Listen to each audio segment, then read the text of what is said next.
through the years. And now and the natives have changed. He still lives in the dark woods. That's one of his homes. But the people of Africa are in fact doctors and lawyers and presidents and intelligent, educated men.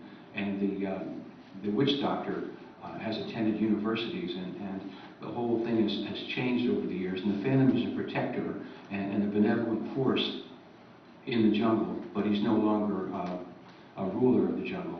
The people are quite capable of ruling themselves. Anyway, when the Phantom dies, his son takes over. And this is kind of scary because everybody believes that the Phantom is superstition, that the Phantom is immortal. So he has to pretend he's immortal, which meant that he kind of faces death with wisecracks, sort of like the old Man from U.N.C.L.E. story, except considerably before that. And each generation, we're now in the 21st generation of the Phantom, although we're going to have to fix that up because Lee Falk had such a long tenure that it doesn't make sense anymore. The Phantom has a wolf, a gray mountain wolf, and he has a white stallion. And at this point, his wolf's pretty old because his wolf fought against Nazis during World War II. So you may have to adapt the timeline. Some comic strips get older, and some don't. Like For Better or Worse, a wonderful strip, the characters keep aging. Blondie, they never aged. And I really believe that Lee Falk was inspired by Blondie because I don't know how familiar you are with Blondie, but it was a story about a rich playboy who fell in love with a flapper, and his father forbid him to marry this girl. And when Dag would marry Blondie, his father disowned him, disinherited him, and suddenly he's like every man. He has a bad boss, and he's lazy and has dogs and a normal family, and suddenly he became more popular. And Lee Falk, I think, thought that was a good idea when, during his third marriage in 1977, he allowed the Phantom to get married. However, usually in strips, when a character gets married, it reduces the opportunities that they have. But it didn't for the Phantom because he still had 20 other Phantoms. If he wanted to have romance, he would go back and tell a previous story. Lee Falk told me that he didn't really intend to write comic strips more than 2 or 3 years. His first love was theater, and he's written some beautiful plays, and he's owned 6 theaters, and he's produced Paul Robeson and Othello and Charlton Heston and Chico Marx, all sorts of things. But I think that the Phantom and Mandrake, to a point, kept financing his interest in theater. And there were times when the artists were very frustrated because Lee was late getting his strips to them, because he really didn't care that much about the Phantom. He cared about theater. However, all of the ability to write plays and direct plays started to work its way into a strip, which instead of making it, instead of him taking less time on it, it began to really enrich it. And his strip was based on probably more complex than any other strip or comic book. It was based on history, on current events, on literature. One example is Queen Cimaris, the story of the ancient queen who falls in love with the Phantom and dies, is H. Rider Haggard She. And he has one story where the Jungle Olympics, the Phantom decides that these people are killing themselves in the jungle and violence, and they need to have a healthy outlet. So he creates the Jungle Olympics, which is much more austere than our current Olympics, where it's very dangerous. And the women decide they want to participate. And the men say, no, the Olympics are not for women, this is for tough men. And one of the women comes up and said, you're going to let us participate in the Olympics, or you will receive no more affection from the women.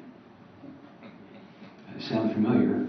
The woman, the native lady's name is Lysistrata, which of course is the Greek comedy. So throughout his stories, they're inspired by what's happening in the world and his love of literature. In the 1950s, the Phantom fought against uranium claim jumpers. In the early 60s, he rescues an astronaut who's kidnapped when his capsule lands in the jungle. And in the last story he wrote in 1999, I'm trying to remember, I could go on this. His last story, he dealt with terrorists. In fact, in one story, the terrorists came to Baltimore.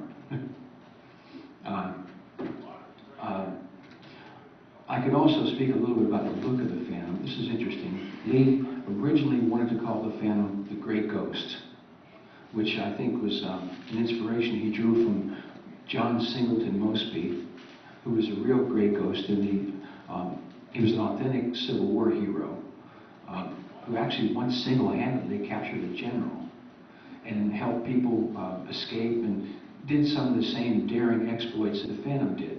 And he was dressed in gray, of course, being a Confederate soldier.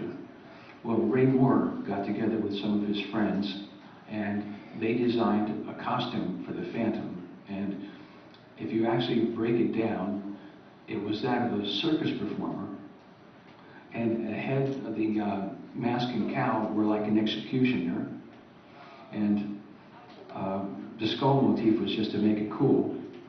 And the outer shorts that the Phantom wore in the first story didn't show up until later on, and I believe that Lee felt that they looked very much like an Elizabethan play.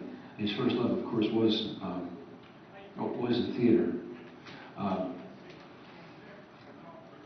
And Lee may have had some suggestions in the very beginning, but the costume was pretty much created by Ray Moore and some of his friends. I had Ray Moore died before I became a Phantom researcher, but I did have the pleasure of speaking at length with his widow, who died about 2 years ago at the age of 95, and a delightful lady. I also, the first movie, if you haven't seen it, it was before its time. I think if it were released today, this is a painting that I made of Billy Zane as the Phantom. I actually made 3 copies of this. I gave one to Billy, and one went in Moonstone Phantom Comics, and this is the third one. Billy learned about the Phantom from Australia when he was starring in Dead Calm, and was very interested in pursuing the role. And it was very good for him because as a result of being the Phantom, how many have seen the Phantom? Okay. As a result of being the Phantom, he told Billy that he was offered the role in Titanic. And I understand that instead of taking a flat fee for acting, he decided to take a percent of the movie gate from Titanic, which nobody knew at the time was very expensive to make, but turns out it was a pretty good idea. Anyway, let me think what else I might mention. I'd like to mention one thing. When we talked to Lee, I asked Lee, and I thought it was a very good question, on how he got the idea for the Phantom. And because Lee was so well read with the classics, he said the Phantom was part Robin Hood, part Ivanhoe, had all these characters in mind and combined them when he thought of the Phantom. And I thought that was quite interesting. The other point I want to make is that you notice that most of the time in the American comics, the Phantom is in a purple costume. But sometimes you see him in a red outfit or a blue outfit. I said, Lee, what's going on? What's the right outfit? And of course, Lee said, well, originally I wanted him to be gray, kind of vanish away in the forest and so forth.